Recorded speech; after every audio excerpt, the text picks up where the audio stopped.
What's good? Welcome back to my channel. Just me, Monroe Autumn Cree. Thank you so much for bearing with me with the vlog. YouTube is so much harder than I thought it was. I was extremely humbled by uploading that video. I want to test some different types of video content, see what I like, see what you guys like. Let's work together and let's make this great. Thanks so much for stopping by. I'm so happy you're here. The video is going to be a little bit more of a sit down, chit chat, get ready with me. I'm going to be sharing my curly hair routine and a little bit about my curly hair journey. So let's get into the video. What's up, everyone? I hope you're having a great Wednesday. I wanted to sit down, introduce myself, Kiki, and show you my curly hair routine. Doing my hair is actually therapy for me. I've learned so much over the years, and I'm happy to use this platform as a way to share those things. You might be wondering what's on my head right now. This is my microfiber towel. I find that this is the best way to dry my hair. I literally hop out of the shower with my hair soaking wet, and I kind of just tie it into a knot and plop this right onto my hair. This is the best way to dry it because my hair doesn't get frizzy. Take it off so you can see it's completely hollow. You just pop it on like that. It's pretty heavy, like it really absorbed a lot of the water, like squeezed some of the water out of it right now. And this is what we're left to deal with. This is my hair, fresh out of the shower. I did my makeup already, so my hair's been in the towel for about 30 minutes. So my first step in my curly hair routine is I'm gonna go in and add some water because this is not wet enough. So a bit about myself. Hi, my name is Monroe. I'm 25 years old, almost 26. I live in Vancouver, British Columbia. I'm originally from Calgary, Alberta. I moved out to BC about 3 years ago now. I'm gonna add a towel because this shirt is going to be soaked. So born and raised in Calgary, I did university in Calgary and I played basketball on my varsity team. The way my university career ended was kind of weird because I graduated in 2021, so my last 2 years were during COVID. So I still have some eligibility left. It's definitely crossed my mind if I would want to go back to school and play, but I think I've just moved on to other things at this point. Previous to playing basketball, I was a competitive dancer. Dancing was really fun, but I think the team aspect. That's probably one of my favorite things about basketball was just the team dynamic, and each year how your team changes. Some of the same friends, you make new friends. It also really allows for you to meet people that you might not otherwise have met. For example, in high school, you're playing with people that are either the grade above or the grade below you. And club is a whole other thing. You're playing with friends around the city, which I always thought was super cool. And then university was a whole other level of that I was playing with girls that were all over the world. I had some Serbians on my team, some Americans. It really varied, and it was such a cool way to get to know people. So my hair was damp before, and now it's soaking wet. So I'm going to go through with this wide tooth brush and start from the bottoms up and brush my hair out. Growing up with curly hair was interesting, honestly. I think in my adult years, I've gotten so much more confident with my curls, especially knowing how to style them. But when I was younger, I really feel like there was a lack of representation of girls with curly hair. All the girls in my school had really beautiful, long, straight hair. I remember always coming home to my mom and begging her to straighten my hair too. My mom definitely straightened my hair a few times, but it would take her like 2 hours, which is crazy. Little 10-year-old is coming up to you asking in her beautiful curls. And at the time, I didn't feel that way. I just saw what everybody else had and was like, oh, I'm different. I don't know how I feel about that. I definitely got picked on a little bit in school for my curls. People would call me George Bush, which looking back on George Bush, it's funny now, but I didn't want to be George Bush when I was 12 years old. Another thing that's funny now, but made me sad back then, is that people would stick pencil crayons or other trinkets in my hair, and I just wouldn't know because it's large and in charge. A lot can get lost in there. I've definitely lost some elastics or bobby pins in my hair, and I go to shower and I'm like, oh, what is this? Branches is another sneaky one. Once you find like little pieces of grass or a little branch in there, like it's like a nest, really. But growing up, I definitely went through waves of not feeling the most confident with my hair. I'm really grateful for my mom because she always encouraged me to just embrace my natural beauty and to let my curls be free. She would say to me that once I embraced my curls, that it was just going to be game over. I think a big battle with embracing my curls was also just figuring out how to deal with them. My mom was always on top of getting me good quality hair products, shampoos, and help me out where she could. She definitely did a good job of managing my hair when I was younger. I think the hardest part for me was when I was older and kind of doing it more myself. One thing that I always struggled with was that I would leave my house looking one way and I would come home looking like a whole other lady. Fast forward to my adult years, I feel like I've gotten a good manage on how to deal with my hair. I think one of the most important things in doing your hair is making sure that you do it really, really well straight out of the shower. This will allow for you to have some wiggle room with those refresh days. It definitely takes some time though to do your hair well the very first time. So I'm currently going through layer by layer to give each curl some love. And I'm going right to the root all the way down, brushing in the product. That's what this form of styling is called, is raking. Put your hand in a claw, just file through your hair. Once I've done a section, I kind of just little twist so I know that that's done. And I'll bring down the next bit. I used to do my hair differently. I mean, I've done my hair a lot of different ways and I still do depending on the look that I'm going for. But I used to just leave all of my hair down and then kind of randomly put the product in. And that my hair would get really frizzy or the curls wouldn't be as defined. I'm going through section by section and as you can see, I'm still adding more water. You really can't have enough water in your hair. It just dries up so quick. Going through section by section is super helpful in making sure that every curl has some love. All these like my sauces, and there's different sauces or recipes that I use in my hair depending on the look that I'm going for. Whenever I'm fresh out of the shower, I usually just do like a standard hairstyle all down. As the week goes on, maybe I'll do something a little bit more funky and mold my hair in different ways when it's closer to wash day. So I'm just going and raking in my product.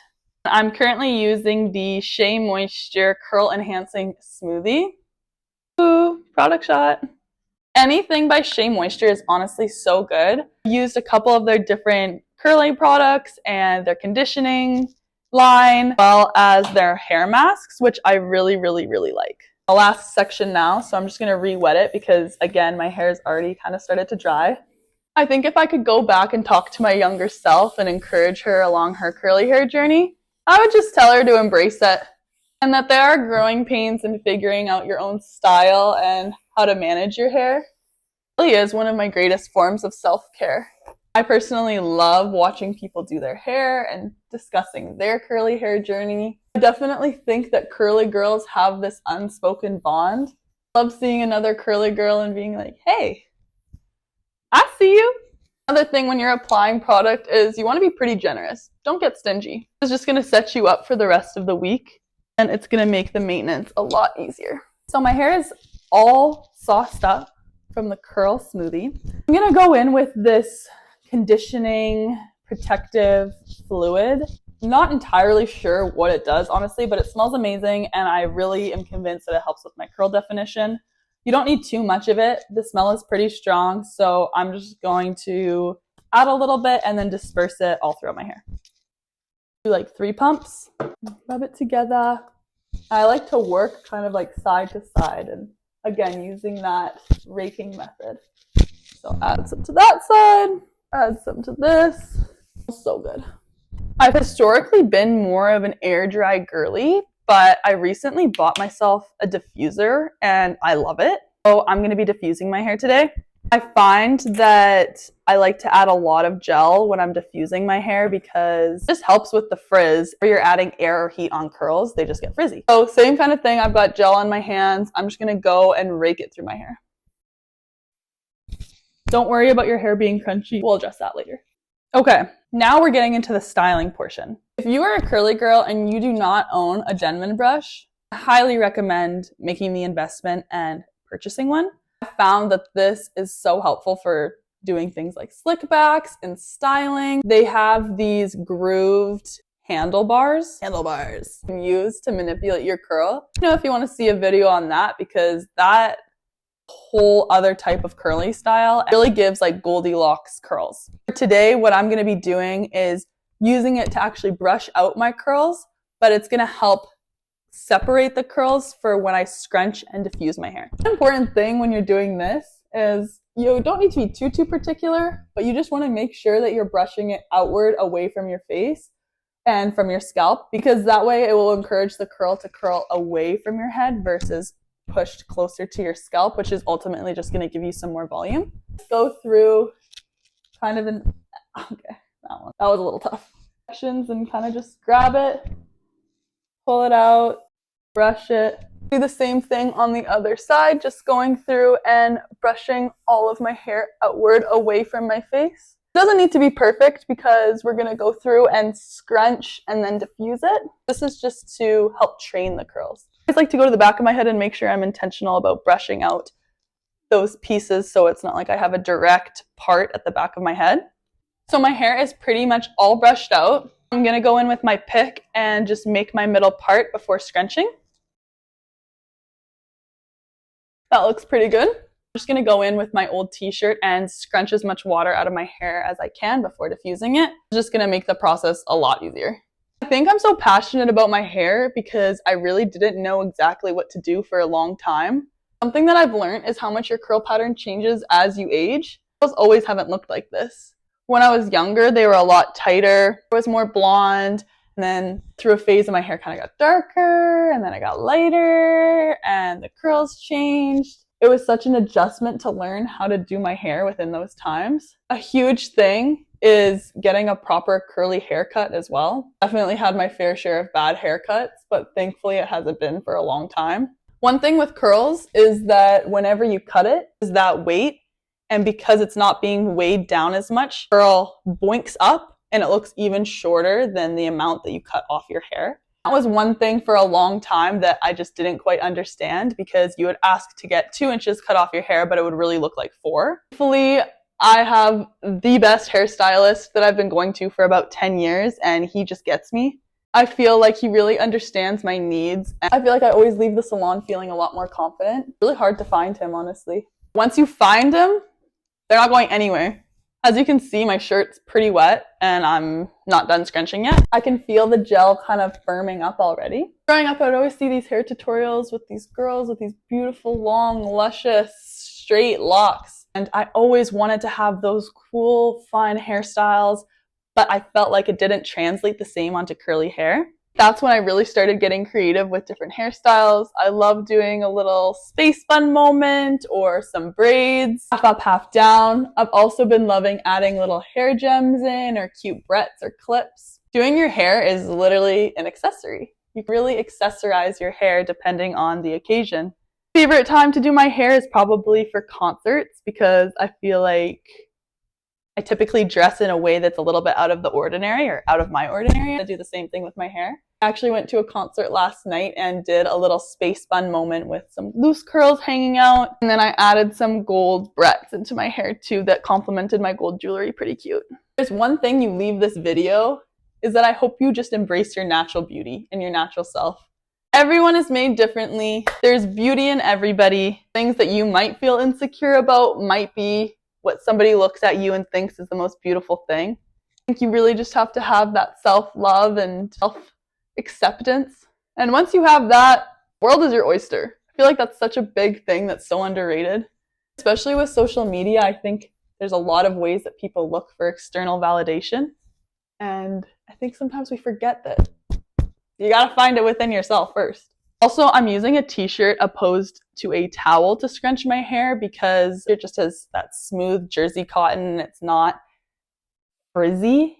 I have these little fibers that are going to make your curls fuzzy. I feel like my hair looks pretty intact.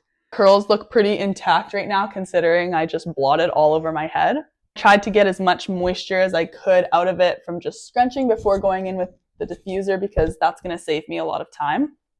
Now, diffusing, this was not a job for the week, okay? Diffusing can take some time. It takes some sweet, sweet time. The difference between diffusing and blow drying is that you use this attachment. If I just were to blow dry my hair straight like this, I would get a lot of frizz and it just doesn't always cooperate with curly hair. When I use this attachment, it distributes the air in a more calm and generous way so that I don't get that frizz within my curls and they stay intact. The thing that I go back and forth between is using the hot or cold setting. Technically, you're supposed to use the cold setting for the best results, but sometimes you just don't have the time. Like, if I were to use the cold setting on my whole head, it probably would take me like 45 minutes to fully diffuse. And that's on top of everything I just did. So you really got to make sure that you have some time if you're doing this full routine. I'm gonna go back and forth between the hot and cold setting. Watching a little basketball on the side right now, so just time lapse this and see how long it actually takes for my hair to get fully dry.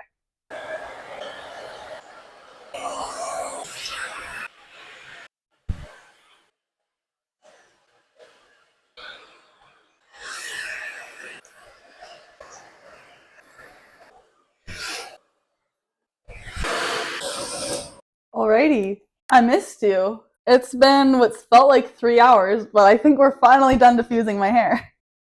You can see we're a little bit more large and in charge than we last left off.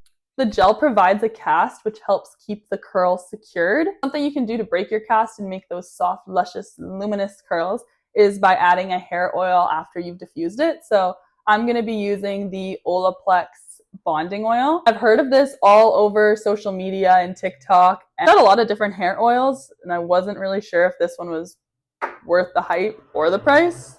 But honestly, it's probably my favorite hair oil on the market. You don't need too much, which is really nice. I usually just like to focus it more on the ends of my hair and just around the framing of my face because that's where I usually get a little bit more frizz. I always like to give myself a good little root shimmy too. Make sure everything is fluffed up and primed. My hair is still warm inside. It's like when you take something out of the laundry. All right, Julio Don Julio, that's the hair routine. I really love making these kind of style of videos, so let me know what you want to see next. If you've made it to the end of this video, tell me what your favorite summer activity is. I can't believe it's almost August. Oh my goodness, that's so wild. And I just made my summer bucket list. I know it's halfway through summer, but there's still time left. I really think summer extends into September, so let me know what your favorite summer activity is in the comments down below, and maybe I'll add that to my bucket list too. Thanks so much for watching. If you like this video, don't forget to like and subscribe below. I hope you have a fantastic week, and I'll see you next Wednesday. Bye!